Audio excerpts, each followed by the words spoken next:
Siapakah pengikut Dajjal? Setelah kita mengetahui tempat munculnya Dajjal, serta daerah dan masjid mana saja yang tidak ia datangi lewat pembahasan kami sebelumnya, kali ini kami akan membahas siapa saja para pengikut makhluk yang matanya buta sebelah itu. Suatu yang menarik, ternyata Dajjal adalah sosok raja yang ditunggu-tunggu oleh sekelompok aliran agama. Siapakah mereka? Yahudi. Ya, orang-orang Yahudi meyakini Dajjal sebagai raja yang akan menguasai lautan dan daratan. Orang-orang Yahudi menamainya dengan nama Al-Masih bin Daud. Perbedaan yang sangat mencolok antara mukmin dan Yahudi ialah orang-orang beriman menunggu kedatangan Imam Mahdi dan juga turunnya Nabi Isa alaihissalam, sementara mereka menunggu sang pendusta yang buta sebelah, penebar fitnah bernama Dajjal. Dari Anas bin Malik radhiyallahu anhu, Rasulullah SAW bersabda, yang mengikuti Dajjal adalah orang Yahudi dari Asbahan atau Iran, dan jumlahnya ada 70.000 orang, dan mereka memakai tilsan yang menutup pundak dan badan. Hadis riwayat Muslim. Syekh Salim bin Aid Al-Hilali berkata, mengapa Nabi menyebutkan Yahudi Asbahan atau Iran secara khusus? Jawabnya, karena hubungan yang amat erat antara Yahudi dengan Syiah. Sejarah mencatat bahwa kaum Syiah sepanjang masa selalu membantu kaum Yahudi untuk menghancurkan kaum muslimin. Tidak seperti yang sering digambarkan oleh media-media penyesat sekarang yang menggambarkan bahwa kaum Syiah mengusir Yahudi dan memerdekakan negeri dari Yahudi. Demi Allah, semua itulah politik dan kedustaan. Dalam referensi lain, pengikut Dajjal adalah bangsa Turk. Dalam hadis Abu Bakar As-Siddiq radhiyallahu anhu, Rasulullah SAW bersabda, Dajjal itu keluar dari bumi sebelah timur yang disebut Khurasan. Dajjal akan diikuti oleh kaum yang wajah mereka seperti tameng yang dilapisi kulit. Kata Ibnu Katsir, nampaknya wallahu a'lam mereka adalah bangsa Turk yang menjadi penolong Dajjal nantinya. Ada juga riwayat yang menunjukkan bahwa pengikut Dajjal adalah orang non-Arab. Dari Abu Hurairah radhiyallahu anhu, Rasulullah SAW bersabda, tidak akan terjadi hari kiamat hingga kaum muslimin memerangi bangsa Turk, yaitu kaum di mana wajah-wajah mereka seperti tameng yang dilapisi kulit. Mereka memakai pakaian yang terbuat dari bulu dan berjalan dengan sandal yang terbuat dari bulu. Hadis riwayat Muslim.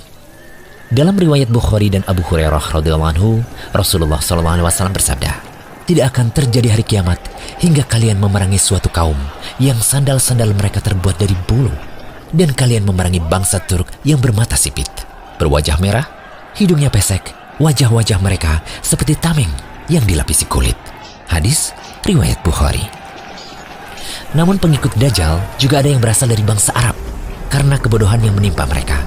Sebagaimana disebutkan dalam hadis Abu Umamah yang cukup panjang, Rasulullah SAW bersabda, di antara fitnah Dajjal adalah ia akan berkata pada orang Arab, bagaimana menurutmu jika aku membangkitkan ayah dan ibumu, lalu engkau bersaksi bahwa aku adalah Robmu? Apakah engkau mau? Iya, mau, jawab orang Arab tersebut. Kemudian dua setan menyerupai bentuk ayah dan ibunya, lantas keduanya berkata, wahai anakku, ikutilah dia, yaitu Dajjal, karena dia adalah Robmu. Hadis riwayat Ibnu Majah. Hadis ini sahih kata Syekh Albani sebagaimana dalam Sahih Al-Jami'. Ditambahkan lagi, yang menjadi pengikut Dajjal adalah kelompok Khawarij. Kelompok Khawarij yang dikenal dengan ciri khas mereka yaitu berlebih-lebihan dalam memvonis kafir sesama kaum muslimin, keluar memberontak dari penguasa kaum muslimin yang sah, dan menghalalkan tumpahnya darah kaum muslimin yang menyelisihi akidah mereka. Bibit-bibit kaum Khawarij ini sudah muncul sejak zaman Nabi SAW, dan mereka juga akan menjadi pengikut Dajjal sebagaimana dijelaskan dalam hadis berikut ini. Akan muncul suatu kelompok yang membaca Al-Quran tetapi tidak sampai pada tenggorokan mereka. Setiap kali muncul, mereka ditumpas habis hingga keluar pada pasukan besar mereka, yaitu Dajjal. Hadis riwayat Ibnu Majah dan dihasankan Albani dalam As-Sahihah. Nabi SAW juga bersabda, akan keluar pada akhir zaman suatu kaum, umurnya masih muda, sedikit ilmunya, mereka mengatakan dari sebaik-baik manusia. Iman mereka tidak melebihi kerongkongannya, mereka terlepas dari agama mereka seperti terlepasnya anak panah dari busurnya. Hadis riwayat Bukhari dan Muslim. Lalu di antara pengikut Dajjal ternyata kebanyakan adalah kaum wanita, karena mereka cepat terpengaruh dan ketidaktahuan yang menimpa mereka. Sebagaimana disebutkan dalam hadis Ibnu Umar radhiyallahu anhu, Nabi SAW bersabda, Dajjal akan turun ke Mirkonah, atau nama sebuah lembah, dan mayoritas pengikutnya adalah kaum wanita.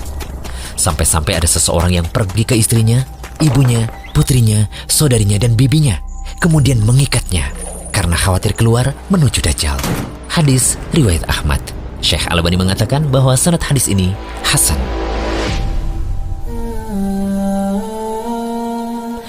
Peperangan besar di akhir zaman bukan hanya sebatas melawan Dajjal semata, namun juga para pengikutnya di antara kelompok atau kaum yang kami jelaskan tadi. Semoga Allah beri kemudahan dan pertolongan pada kami untuk melanjutkan pada pembahasan selanjutnya.